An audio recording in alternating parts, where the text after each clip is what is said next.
Muy buenos días, muchas gracias por estar aquí con nosotros en este congreso del Instituto Latinoamericano de Sobrepeso y Obesidad. Agradezco al doctor Córdoba la amable invitación para poder dar una plática sobre este importante tema. El tema que me asignaron fue el de definición actual de sobrepeso y obesidad. Y como sabemos, la tendencia de la mortalidad por las enfermedades crónicas como diabetes, hipertensión, enfermedad cardiovascular, neoplasia ha ido en incremento a pesar de los avances tecnológicos que hemos tenido. Aquí ustedes pueden observar cómo está la tendencia de la mortalidad por este tipo de problemas médicos. En la encuesta nacional que se llevó a cabo en el 2018, se puede observar de 1980 al 2016 cómo se han incrementado las enfermedades cardiovasculares que constituyen la causa principal de muerte en nuestro país, cómo se incrementó en un 34%. Y en relación a la diabetes mellitus, también podemos observar cómo en este periodo hubo un incremento casi prácticamente de 300%. La Organización Mundial de la Salud ha mencionado que 3 de cada 5 personas a nivel mundial padecen de enfermedades no transmisibles. Aquí en nuestro país, pues nos encontramos ante la misma situación. Esas enfermedades crónicas siguen siendo el principal problema de salud en México. Y en la encuesta que se llevó a cabo en el 2018, pueden ustedes ver la prevalencia de hipertensión arterial, que es de 26.7%, de diabetes, la prevalencia que va de 10.3 a 14.7, y de las neoplasias también como se han incrementado de manera importante. La obesidad es el principal factor de riesgo modificable para el desarrollo precisamente de estas enfermedades crónicas no transmisibles. Hay una prevalencia combinada de sobrepeso y obesidad en nuestro país del 73% en base a la encuesta nacional del 2018. Y esto además, el sobrepeso y la obesidad va a generar un gasto muy importante, alrededor de $30,000 a lo largo de la vida de los pacientes. Por eso es muy importante que nosotros podamos establecer un manejo, un diagnóstico oportuno y sobre todo tratar de prevenir. El sobrepeso y la obesidad pues es parte también de las enfermedades crónicas no transmisibles y, como mencionaba, es el principal factor de riesgo para que se presenten las diferentes comorbilidades.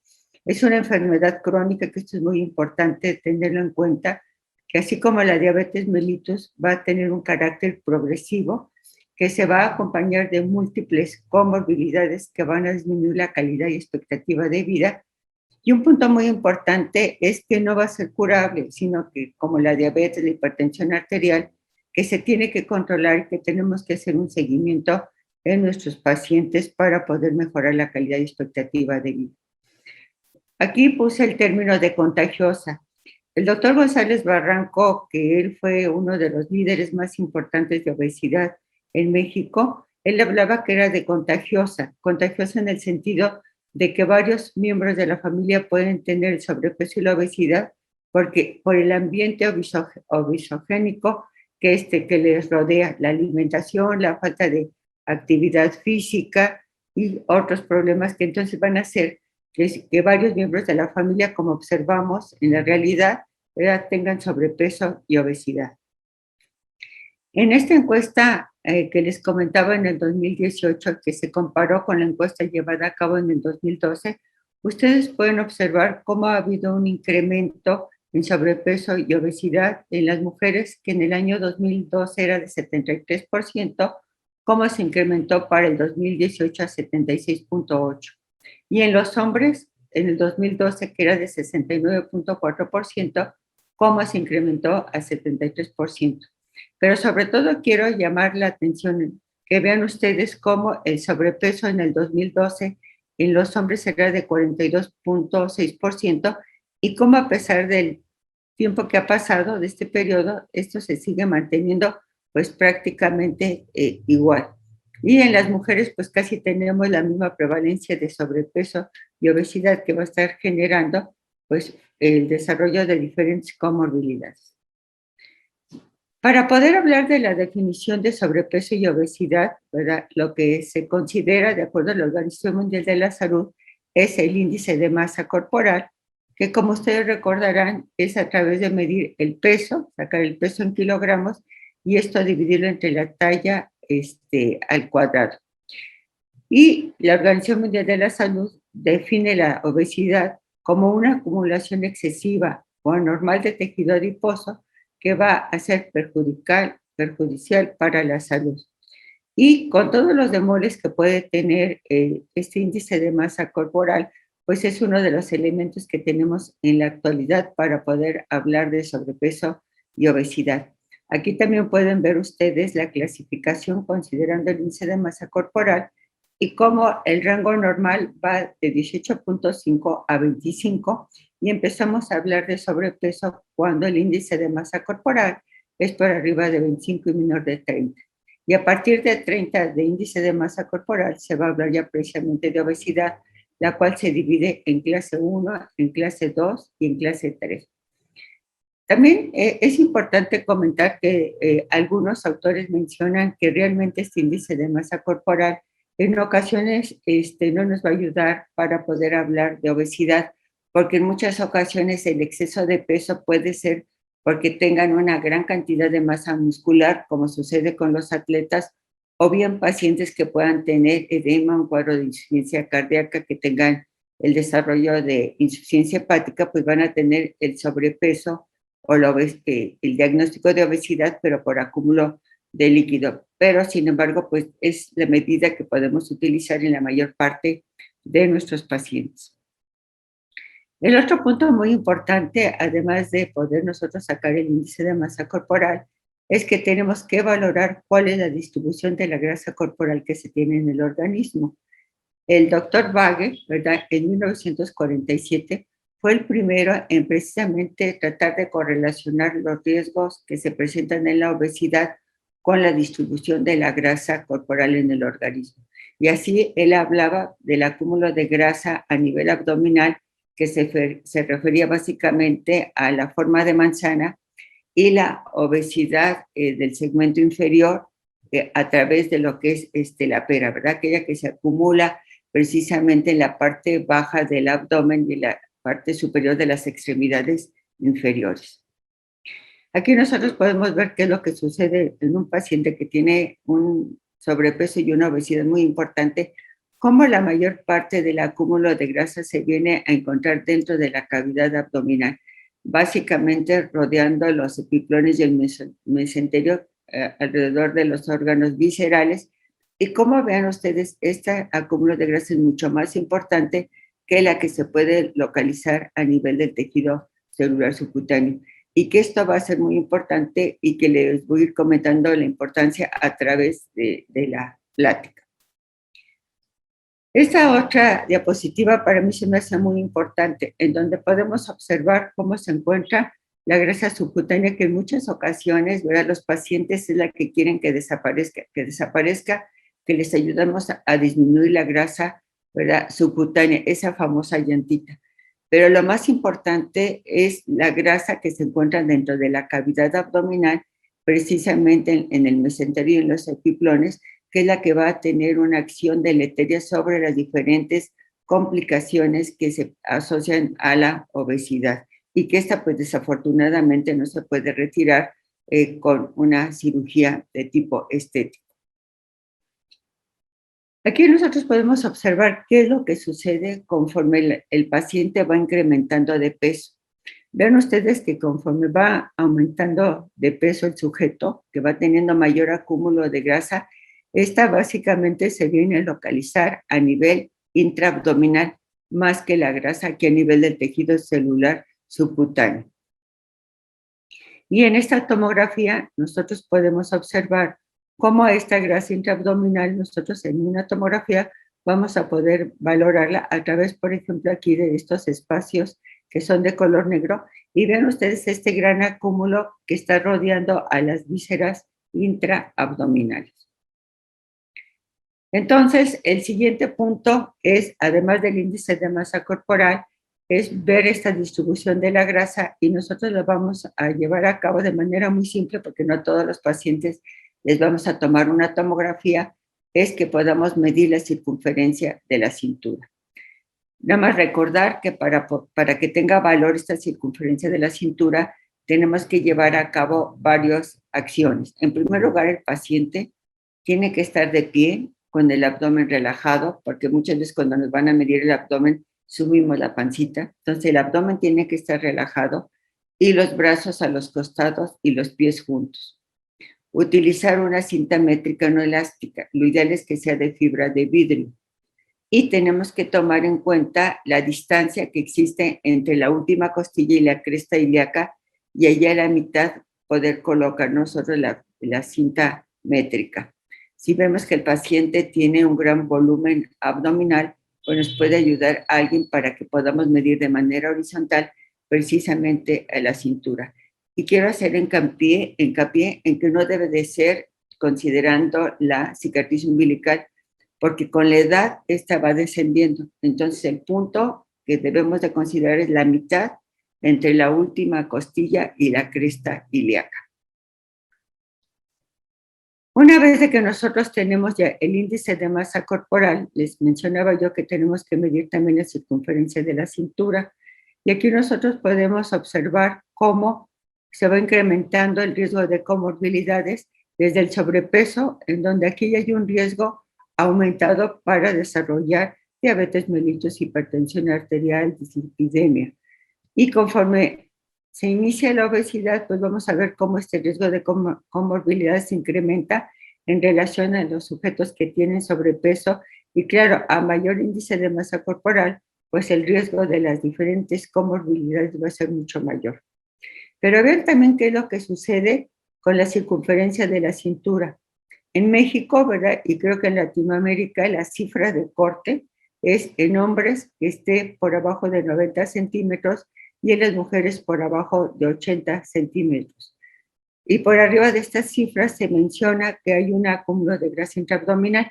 Pero un punto muy importante que quiero hacer énfasis y que veremos más adelante, en que podemos tener una cifra de corte por abajo de 90 y por abajo de 80, y ya como existe un riesgo incrementado para tener diferentes comorbilidades. Y ya veremos de lo que es el obeso metabólicamente sano y el obeso metabólicamente enfermo, cómo se va a comportar, ¿verdad?, este riesgo para presentar las diferentes complicaciones. Y por supuesto que si el hombre tiene una circunferencia de la cintura mayor de 90 y la mujer por arriba de 80, pues este riesgo va a ser mucho más elevado. Entonces, podemos comentar que la patología de la obesidad tiene su origen en el aumento de la grasa en el tejido adiposo y que hay otras complicaciones que son consecuencia de la grasa misma, por ejemplo, la apnea obstructiva del sueño o también las alteraciones que se encuentran a nivel de la columna lumbar, la lumbalgia, los problemas, ¿verdad?, de artrosis en las rodillas. Pero otras alteraciones que se presentan van a depender de la grasa visceral, del acúmulo de la grasa que se encuentra a nivel intraabdominal, y muy importante, los productos que son secretados por estas células dentro del tejido adiposo de la grasa visceral y que son las que van a causar precisamente las diferentes comorbilidades en el paciente obeso. Aquí podemos observar cómo vamos a hablar entonces de riesgo para presentar diferentes alteraciones metabólicas y que en la actualidad se está tratando de denominar cardiometabólicas, porque la causa principal de muerte en los pacientes, la mayoría, son los problemas de corazón y las otras asociadas con el exceso de peso. Aquí ustedes pueden observar que el mayor riesgo, ¿verdad?, mayor a 3, es para que puedan desarrollar los pacientes diabetes, mellitus tipo 2, hipertensión arterial, la dislipidemia, enfermedad vesicular, la resistencia a la insulina, la esteatosis hepática. Un riesgo aumentado de 2 a 3, ¿verdad?, moderado, es para el desarrollo de enfermedad coronaria, la enfermedad vascular cerebral, la gota y la hiperuricemia. Y el riesgo, ¿verdad?, ligero aumento de entre 1 y 2, pues para que el paciente pueda desarrollar neoplasias como la de mama, de endometrio, los ovarios poliquísticos, alteraciones en la piel como la acantosis nigricans.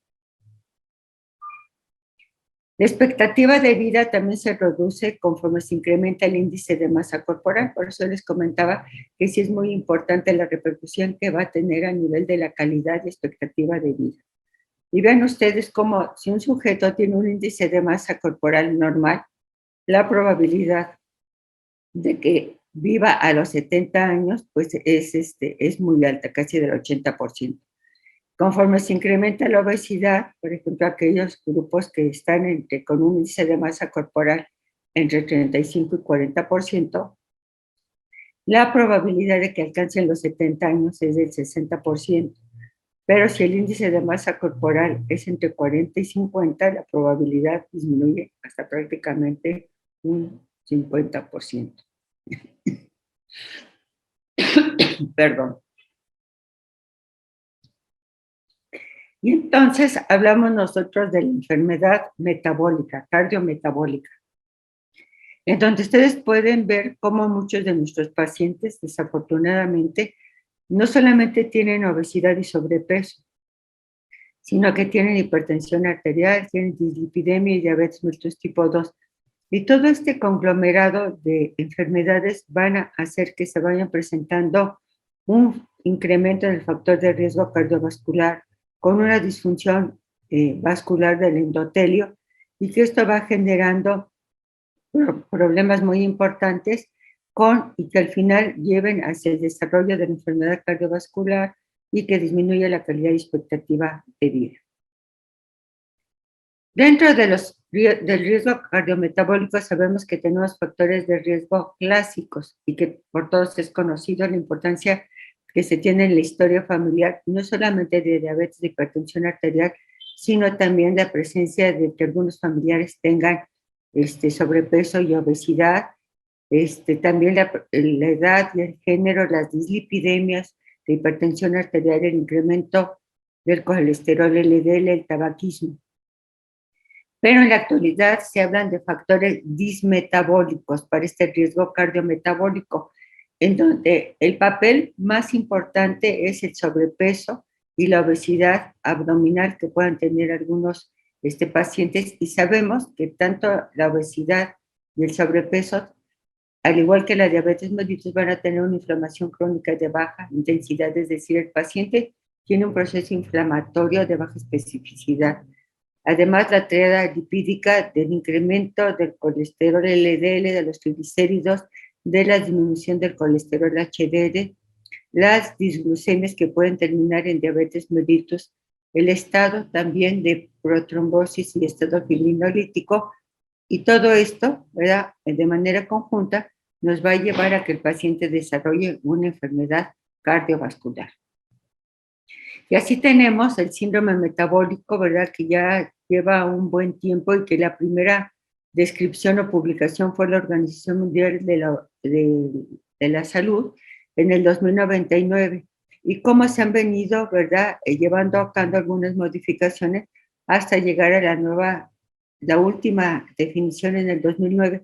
Pero lo más importante que quiero hacer énfasis es que vean ustedes cómo la obesidad, ¿verdad?, ha jugado un papel muy importante y cómo se ha venido modificando, que en el 1999 era a través del índice de masa corporal y de la relación cintura-cadera. Y actualmente se toma en cuenta únicamente la circunferencia de la cintura para poder establecer como un criterio para el diagnóstico de síndrome metabólico, junto con la elevación de los triglicéridos, la disminución del colesterol HDL, la hipertensión arterial, la disglucemia, y que se han venido tratando de agregar otros, como es la presencia de microalbuminuria y el hígado graso. Entonces, así tenemos que el tejido graso intraabdominal incrementa el riesgo cardiometabólico y que cómo ha venido cambiando la idea, el concepto que teníamos nosotros de obesidad, que era básicamente guardar, ¿verdad?, las reservas para que en un momento de situación de estrés pudiéramos tener energía.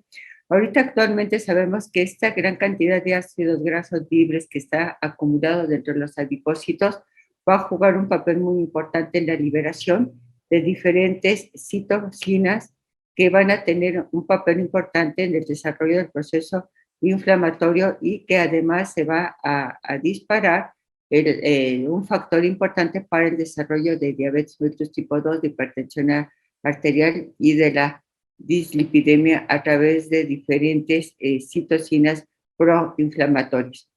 Y esto va a generar la dislipidemia, la resistencia a la insulina y un estado inflamatorio, como les mencionaba, de bajo grado, y que todo esto conlleva hacia un riesgo cardiometabólico aumentado. Aquí vean ustedes cómo este tejido adiposo que se encuentra a nivel intraabdominal va a producir diferentes citocinas que se han descrito hasta el momento, más de 30, que son las que están participando en las diferentes comorbilidades, como es la hipertensión arterial, la dislipidemia heterogénica, la diabetes mellitus tipo 2, el estado protrombótico, el desarrollo de aterosclerosis y un proceso inflamatorio crónico de baja especificidad. Y también se ha visto que existe una disminución de la adiponectina, que esta es una citocina que nos va a tener un papel muy importante sobre la resistencia a la insulina. Entonces, así en base a lo que hemos venido comentando y en base a la distribución de la grasa que se tiene en el organismo, vemos nosotros que esta obesidad androide, de la forma de manzana que comentaba el doctor Waage, se va a caracterizar porque va a tener adipocitos insulinos resistentes que van a tener una mayor liberación de grasa, ¿verdad? Que van a llevar a diferentes alteraciones, como veremos en las siguientes diapositivas. Y la obesidad de tipo ginecoide, que es la que se encuentra acumulada por abajo de la cicatriz umbilical y por arriba de las extremidades superiores, va a tener los adipocitos insulino sensibles. Entonces, así, conforme se empieza a acumular grasa en el organismo y sobre todo a nivel intraabdominal, va a haber una serie de cambios que van a producir hipoxia dentro de los adipocitos y van a favorecer la angiogénesis para tener un mayor flujo sanguíneo. Y esto va a desencadenar que empiece a haber una migración muy importante de los macrófagos y que estos son los que van a empezar a generar parte de la respuesta inflamatoria a través de la liberación de diferentes citocinas y cómo estos macrófagos también se pueden transformar en adipocitos y estos adipocitos enfermos que van a ser los que van a liberar las diferentes adipocitocinas o citocinas en el organismo y que van a generar una serie de alteraciones. Así tenemos que el tejido graso abdominal visceral, como les comentaba, juega un papel muy importante. Estos adipocitos van a tener una gran liberación de ácidos grasos hacia el sistema porta, en donde estos van a llegar al hígado y en donde van a producir una resistencia a la insulina a través del ciclo de Ranle y además va a haber un aumento en la gluconeogénesis, lo cual va a producir una mayor cantidad de glucosa por el hígado y todo esto, ¿verdad?, nos va a favorecer que se presenten precisamente las diferentes alteraciones como son la hipertensión arterial, la dislipidemia, la hipertrigliceridemia y si el sujeto, ¿verdad?, tiene el componente de que estos ácidos grasos no pueden entrar hacia el músculo, bueno, pues entonces una resistencia a la insulina y que entonces dependiendo de la carga genética que se tenga, la predisposición genética y otros factores en el estilo de vida de una alimentación inadecuada y un sedentarismo, a que aparezca la diabetes mellitus. Entonces, esta obesidad intraabdominal es lo que está generando los diferentes componentes del síndrome metabólico. Y en esta transparencia podemos observar cómo, ¿verdad?, estas diferentes adipocitocinas van a interrelacionarse para poder también generar estados de resistencia a la insulina y los diferentes componentes del síndrome metabólico. Así, por ejemplo, la leptina que se encuentra incrementada en los pacientes obesos porque también hay una resistencia a la acción de la leptina semejante a lo que sucede en la diabetes mellitus. Esta leptina va a aumentar el tono simpático que va a llevar a también como un componente para el desarrollo de hipertensión arterial. En el adipocito también este enfermo va a producir gran cantidad de angiotensinógeno que va a venir a activar todo el sistema renina-angiotensina y va a favorecer la hipertensión arterial y también el hiperinsulinismo que se presenta en la resistencia a la insulina para retener sodio. Entonces, todos ellos juegan un papel importante para poder producir las diferentes alteraciones cardiometabólicas y quiero enfatizar que esto va desde el paciente que tiene sobrepeso, que puede tener un acúmulo de grasa intraabdominal importante, hasta el paciente obeso. Esta diapositiva a mí me gusta mucho porque prácticamente viene a resumir lo que les he venido comentando en las últimas diapositivas, cómo está aquí la gran proliferación de los adipocitos intraabdominales, de infiltración de los macrófagos y que entonces todo esto empieza a generar la liberación de diferentes citocinas proinflamatorios y que van a producir el estado de inflamación, la resistencia a la insulina, la hipertensión arterial y que finalmente nos llevan al desarrollo de aterosclerosis y de infarto agudo del miocardio a través de una disfunción endotelial. El otro punto muy importante que quiero comentar es que esta gran cantidad de grasa intraabdominal y si el paciente no tiene, digamos, un buen regulación o expansión del tejido adiposo subcutáneo que se encuentra, por ejemplo, en las extremidades, entonces esto empieza a generar que esta gran cantidad de ácidos grasos que están liberando, como ya no se pueden acumular ahí a nivel intraabdominal, entonces empiezan a formar, a ir hacia el hígado para formar la esteatosis hepática no alcohólica, pueden irse también a acumular a nivel del epicardio, ¿verdad? Y del corazón dentro del músculo cardíaco, una esteatosis muscular, un acúmulo a nivel renal y también aquí un acúmulo a nivel del páncreas. Y que todo esto, ¿verdad?, va a generar una mayor resistencia a la insulina, un mayor estado inflamatorio a nivel general, un aumento del riesgo cardiometabólico y que por lo tanto, ¿verdad?, el paciente vaya a desarrollar la enfermedad cardiovascular. Además, se han publicado en la actualidad diferentes sistemas de estadiaje de la enfermedad cardiometabólica, que esto es muy importante porque no solamente es necesario sacar el índice de masa corporal, valorar la circunferencia de la cintura en un sujeto para ver la distribución de la grasa, sino que también tenemos que tomar en la actualidad otros parámetros que nos ayuden para poder evaluar de manera integral al paciente. Esta publicación, ¿verdad?, del doctor de Wu, que está aquí, la referencia bibliográfica, pues si ustedes la quieren revisar con mayor exactitud, podemos ver cómo él propone, ¿verdad?, considerar en el paciente no solamente, por ejemplo, aquí en el estadio 1, la circunferencia de la cintura elevada, aquí está tomando en cuenta la de la Organización Mundial de la Salud.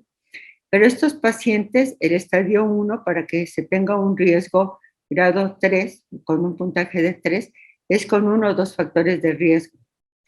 Para un estadio 2, donde se incrementa el riesgo, es de 5.6, son pacientes que tienen un síndrome metabólico o prediabetes. Y aquí nuevamente juega un papel muy importante la circunferencia de la cintura, que como les comentaba, en México es de 90 centímetros en el hombre y en la mujer de 80 centímetros.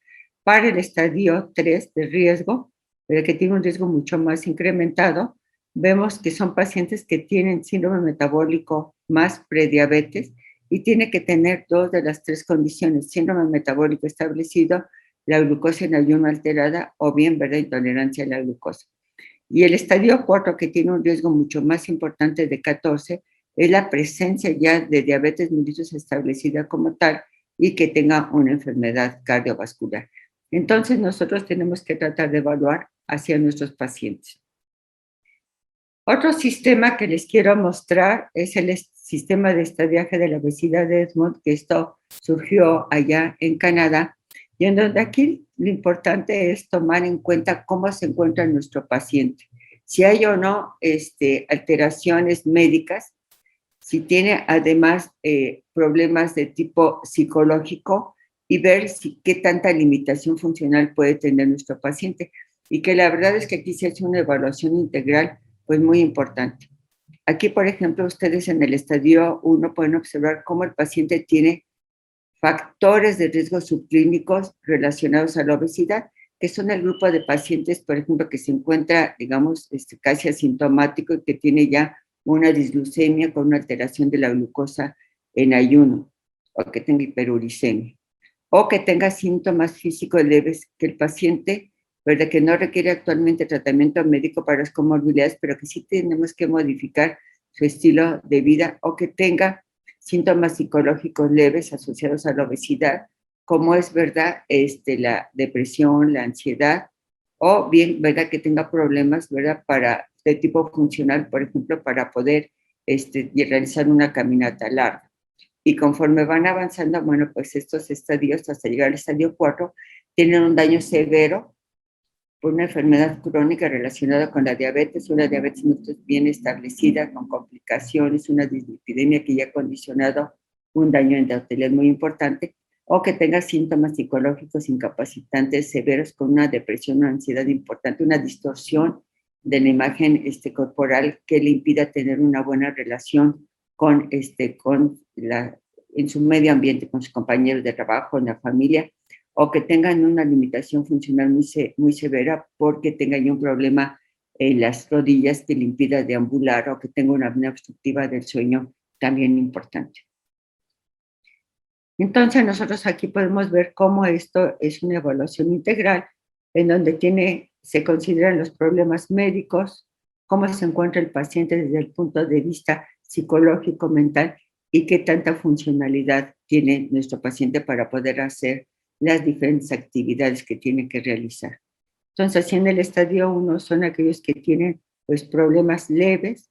En el estadio 2 tienen una comorbilidad ya bien establecida, diabetes o hipertensión arterial, y que tienen alteraciones mentales moderadas o problemas funcionales moderados. Y cómo esto va evolucionando hasta llegar al estadio 4, en donde ya, como les mencionaba, tienen ya problemas importantes de las comorbilidades que están impactando la calidad y expectativa de vida.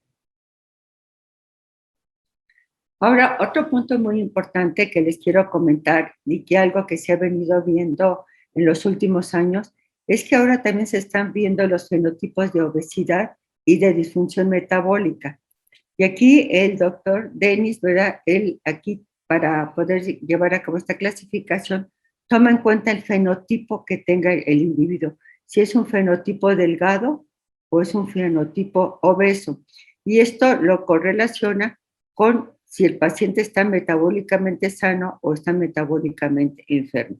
Y esto es muy interesante, porque podemos tener sujetos, pacientes que tienen un fenotipo delgado, ¿verdad?, y que están metabólicamente sanos. Pero podemos tener obesos, podemos tener pacientes con fenotipo delgado, pero que tienen un comportamiento como el obeso metabólicamente con peso normal. Y el fenotipo obeso, que es obesos metabólicamente sanos, que hemos escuchado y que nuestros pacientes nos dicen, no, mire doctor, yo estoy súper bien, realmente no tengo problema, pues sí estoy con sobrepeso, con una obesidad, pero tengo mi glucosa normal, aparentemente, tengo mi perfil de lípidos normales, y tenemos lo que nosotros vemos en muchas ocasiones en la consulta y en los pacientes hospitalizados que vienen por otra alteración, obesos metabólicamente enfermos. Y les voy a hablar un poco del obeso metabólicamente sano, de ese grupo de sujetos que dicen que pues aparentemente están bien y que no les va a pasar nada. La prevalencia de los obesos metabólicamente sanos, de acuerdo a lo publicado, pues varía hasta en un 30%. Sin embargo, existe un problema para poder clasificar el obeso metabólicamente sano. Aquí en un metaanálisis que fue publicado en el 2019, aquí se está comparando los obesos metabólicamente sanos con los obesos metabólicamente enfermos. Pero el problema, como les comentaba, es la clasificación para poder decir quién es metabólicamente sano o no. Y vean ustedes cómo, si nosotros tomamos en cuenta el HOMA, valora la resistencia a la insulina, y que no tenga ningún otro componente de síndrome metabólico, esta prevalencia va de un 7% aproximadamente. Si tiene otros componentes, por ejemplo, un bajo HOMA de menor de 2 y tiene hipertensión arterial, pues ya la prevalencia en el obeso, que aparentemente metabólicamente sano, es de 24%. Entonces todavía no se han puesto de acuerdo hacia cómo nosotros poder definir bien el obeso metabólicamente sano. Y este grupo de pacientes obesos metabólicamente sanos tienen algunas características. Parece ser que tienen una mayor capacidad de expansión del tejido adiposo periférico y que esto es lo que va a amortiguar y que es lo que hace que no se vaya a acumular a otros órganos, como veíamos en una de las diapositivas anteriores, que se acumule la grasa en el tejido adiposo, en el corazón, en el páncreas, en el riñón. Y una característica muy importante es que tienen menor cantidad de tejido adiposo visceral al compararlo con los obesos metabólicamente enfermos y que van a tener, en comparación de estos últimos, una mayor producción de adiponectina, que esta juega un papel muy importante, sobre todo para tratar de evitar el desarrollo de resistencia a la insulina y el desarrollo de cardiopatías. Tienen una menor inflamación del tejido adiposo, sobre todo intraabdominal, tienen una mayor capacidad de oxidación de ácidos grasos y tienen un mayor gasto energético cuando realizan algún tipo de actividad física, porque aquí también es importante señalar que no todo el mundo tenemos el mismo impacto para el gasto energético si hacemos una determinada actividad física. Y este obeso metabólicamente sano, entonces decíamos, tiene menor cantidad de grasa, tiene una mejor sensibilidad a la insulina cuando se compara con el obeso metabólicamente enfermo, tienen las concentraciones de triglicéridos más bajos en comparación también del metabólicamente enfermo, un menor grado de inflamación, tienen una concentración del colesterol HDL mayor porque los que están metabólicamente enfermos lo tienen bajo, las concentraciones de adiponectina elevadas, la ApoB baja y tienen un menor engrosamiento de la íntima media de las arterias en comparación con los metabólicamente enfermos. Y entonces, como les comentaba, ¿verdad? Mencionan que los obesos metabólicamente sanos no tienen mayor problema, pero aquí les quiero mostrar en un estudio, ¿verdad?, que fue publicado en el 2014, y aquí nada más un punto muy importante es que el obeso metabólicamente sano, que es el grupo número 3, vemos cómo, ¿verdad?, tiene un mayor riesgo de desarrollar infarto de miocardio. Pero el otro punto importante que les quiero resaltar es que en el número 2, el sobrepeso, que está metabólicamente sano, en teoría, vean ustedes aquí cómo tiene un mayor incremento de infarto de miocardio cuando se compara con el obeso metabólicamente sano y con el grupo de sujetos con peso normal metabólicamente sano.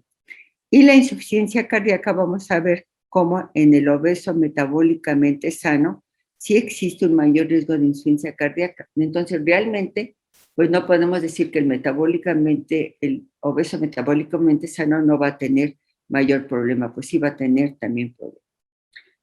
En esta transparencia que les quiero comentar, que ahorita en el Congreso Nacional de Medicina Interna, que se está llevando a cabo en León, el doctor ahorita Antonio González Chávez hizo una presentación en relación con lo de los fenotipos que les comenté hace un momento. Y vean ustedes cómo el individuo con obesidad metabólicamente con peso normal, BAT, que es una variante de la obesidad, vean ustedes cómo tiene el paciente que tiene obesidad, síndrome metabólico de aproximadamente 91%, y el paciente que tiene sobrepeso tiene un síndrome metabólico aproximadamente en el 79%. Este es en un estudio que fue publicado por él. Entonces, la importancia que aquí quiero enfatizar es que también el paciente que tiene sobrepeso, no decir no tiene sobrepeso, no importa, no se importa, porque va a tener un riesgo cardiometabólico muy importante y casi muy parecido, de acuerdo a este estudio, como el paciente que tiene obeso. Esta misma mañana también el doctor Antonio Chávez presentó la proporción de pacientes con infarto agudo al miocardio y con los diferentes componentes del síndrome metabólico, y en relación nuevamente con el obeso con peso normal, los pacientes que tienen sobrepeso y los pacientes que tienen obesidad.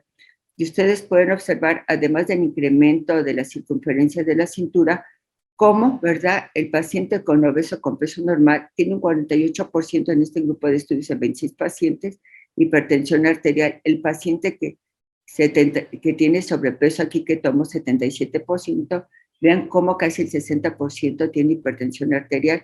La hipertrigliceridemia, ¿verdad? En este paciente obeso con peso normal va a tener 88% y el que tiene sobrepeso 83.7%, al igual que la alteración en el colesterol HDL bajo y la presencia de diabetes mellitus.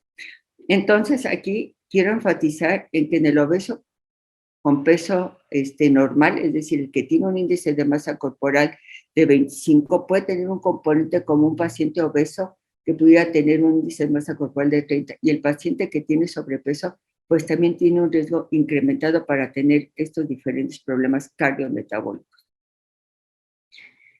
Y aquí también, esta mañana también presentó lo de los fenotipos metabólicos, como, ¿verdad? Es muy importante cómo tenemos que ir cambiando ahora la evaluación y el diagnóstico de nuestros pacientes que tienen obesidad.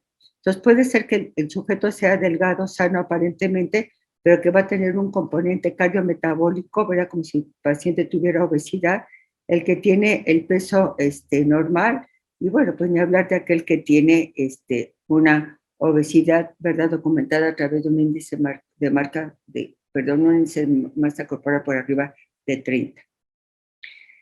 Entonces, en el obeso metabólicamente saludable, dentro de los retos que tenemos, es que no existe una definición estandarizada para hablar de la obesidad metabólicamente sana. Hay algunos autores que utilizan dos criterios, un criterio, ¿verdad? Nada más si tiene uno o dos criterios, pues le hablan metabólicamente sano. Pero en la gráfica que yo les presenté, podemos observar cómo ya el que tiene uno o dos factores de riesgo, ¿verdad? La población va a tener un 27% de poder desarrollar algún problema cardiometabólico. Aquí se desconocen los mecanismos precisos por los que un individuo con la misma adiposidad pueda tener más o menos comorbilidades. Lo que se ha tratado de correlacionar y que está en estudio es la capacidad que tenga el tejido celular subcutáneo para poder amortiguar este incremento tan importante de grasa en el organismo. ¿Sí? Y la mayor parte de los autores están de acuerdo en que el obeso metabólicamente saludable parece tratarse de un estado transitorio en la vida de los individuos que de cualquier manera va a dar riesgo y no está claro cuál va a ser el pronóstico. Entonces, las enfermedades crónicas no transmisibles, la obesidad, el sobrepeso, no son un suceso, son una serie de cadena de sucesos que en realidad, al conjuntarse todas estas alteraciones que acompañan al sobrepeso y la obesidad, son procesos de daño progresivo que van a llevar a una disminución de la calidad y expectativa de vida. Entonces, ya casi para terminar, les quiero comentar cómo toda esta definición actual de sobrepeso y obesidad está cambiando. Y todo esto va en relación al riesgo cardiometabólico, y lo que nosotros tenemos que ver es que el paciente tenga una salud cardiometabólica. Entonces, ahorita se está trabajando en el índice de masa corporal que ya comentamos y que en donde en la actualidad pues está poniéndose en una balanza que realmente sí es de utilidad o no es tan de utilidad, ¿no? Porque ya veíamos del fenotipo que tiene su peso normal, pero que tiene un riesgo cardiometabólico. La circunferencia de la cintura, pues también juega un papel importante para ver la distribución de la grasa que tenemos en el organismo, pero tenemos que considerar el fenotipo, ¿verdad? Cuando nosotros valoremos el diagnóstico de nuestro paciente obeso, ver si es un obeso metabólicamente sano, si es un obeso metabólico enfermo, si es no obeso metabólicamente sano o no obeso metabólicamente enfermo. Que entonces la persona, ¿verdad?, que esté dentro de su índice de masa corporal, no quiere decir, ¿verdad?, que tenga un índice de masa corporal de 25 y que esté exento para presentar estas diferentes complicaciones.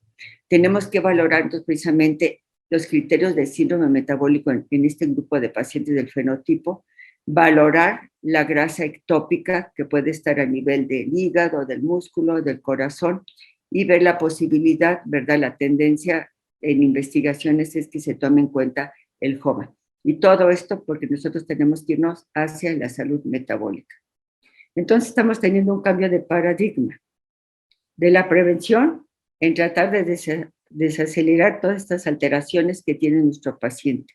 De la curación, que era lo que utilizábamos, hacia un aumento de vida con la calidad. Eso es lo que debemos de enfocarnos y así se lo tenemos que tratar de dar a entender al paciente para que realmente pueda tener adherencia al tratamiento, porque es un reto manejar al paciente con este problema de incremento del tejido adiposo. De tratamiento, ¿verdad? Como tal, hablar de un plan estratégico integral en nuestros pacientes, en donde se tenga que manejar a través de un equipo multidisciplinario. En lugar de prescripción, dar un empoderamiento en el paciente que realmente tenga una participación activa para que realmente logremos impactar en el manejo de nuestros pacientes. Y en lugar de medidas higiénico-dietéticas, pues tenemos que hacer una reingeniería conductual en nuestro paciente y a través del equipo multidisciplinario. Pues muchas gracias por su atención y espero que pues todo esto vertido en la plática de hoy pues lo podemos llevar hacia la aplicación de nuestros pacientes. Muchas gracias por su atención.